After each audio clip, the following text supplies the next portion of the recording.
یہ ابھی 4 دنوں کی پیداوار ہے، یہ انگریزوں کے دور سے چلے ہیں، یہ وہابی ہے، یہ لا مذہب ہے، یہ غیر مقلد ہے، ان کا ایجاد کرنے والا انگریز ہے۔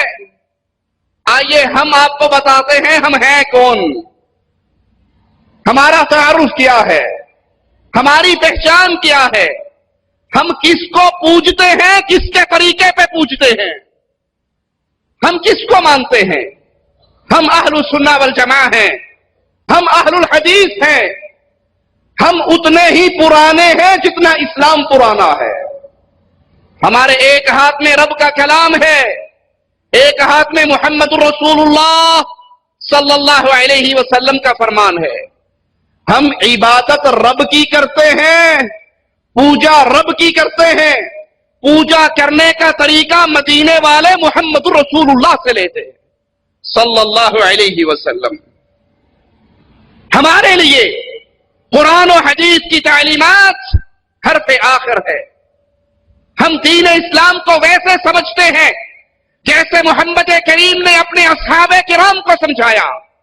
ہم سلف صالحین کے ماننے والے، ان کے منہج پہ چلنے والے، ہمارے لیے دلیل عرش والے کا قرآن، مدینے والے محمد کریم صلی اللہ علیہ وسلم کا فرمان۔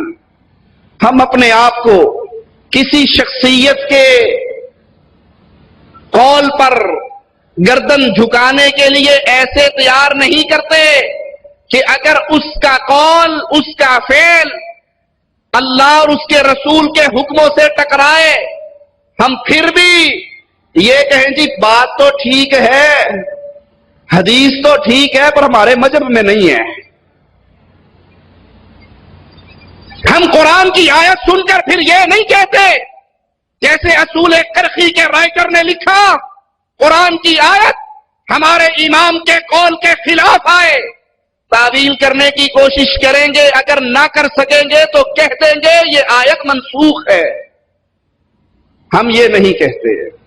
ہمارا ایمان و عقیدہ کیا ہے، ہماری سوچ اور منہج کیا ہے؟ ہمارے سامنے رسول اللہ صلی اللہ علیہ وسلم کی صحیح حدیث آ جائے، دنیا اس سے ٹکرانے کے لیے کھڑی ہو جائے، کائنات کے ہر آدمی سے ٹکر لے سکتے ہیں، محمد مصطفیٰ کی حدیث کو نہیں چھوڑ سکتے۔ ہم نے کسی کو اپنے لیے اس مقام پہ فائز نہیں کیا جس مقام پر محمد رسول اللہ کو عرش والے رب نے کیا ہے۔ جو اس کے پیچھے چلا وہ اللہ کی اتباع کرنے والا، عبادت کرنے والا ہے، اور جو مصطفیٰ کو چھوڑ دیتا ہے وہ رب کی جنت کو چھوڑ دیتا ہے۔ ہمیں انگریز کی اولاد کہنے والوں، لا مذہب کہنے والوں، ہم واقعی تمہارے عقیدے کے مطابق لا مذہب ہیں، کیونکہ مذہب محمد رسول اللہ کے بعد ہم نے نئے مذہب کو ایجاد نہیں کیا۔ تم نے تو بستیوں کے نام پہ مذہب بنائے، تم نے ہستیوں کے نام پہ مذہب بنائے، تم نے قرآن و حدیث کے دلائل سننے کے بعد پھر کہا حدیث تو ٹھیک ہے لیکن ہمارے امام کا قول یہ نہیں ہے جو یہ حدیث کہہ رہی ہے۔ حدیث کو چھوڑا جا سکتا ہے، امام کی اندھی تقلید کو نہیں چھوڑا جا سکتا۔ رب محمد کی قسم، ہم کائنات کے ہر آدمی کی بات کو ٹھوکر مار سکتے ہیں، فاطمہ کے بابا کی کسی بات کو نہیں جھٹلا سکتے صلی اللہ علیہ وسلم۔ مسائل و احکام کو سمجھنے میں ہم پابند ہیں اس فہم کے جو فہم اصحاب محمد رسول اللہ کا تھا صلی اللہ علیہ وسلم۔ کوئی پوچھنے والا پوچھ سکتا ہے آپ کی ابتدا کب سے ہوئی ہے؟ ہم اس کو جواب میں کہیں گے جتنا پرانا اسلام ہے، جتنا پرانا قرآن و حدیث ہے، اتنا ہی پرانے اہل السنہ ہے، اہل الحدیث ہے۔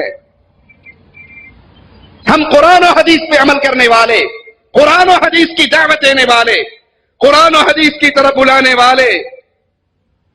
یہ وتیرہ رہا ہے اہل شرک کا۔ دلائل کے میدان میں جب ان کی گود خالی ہو جاتی ہے، پھر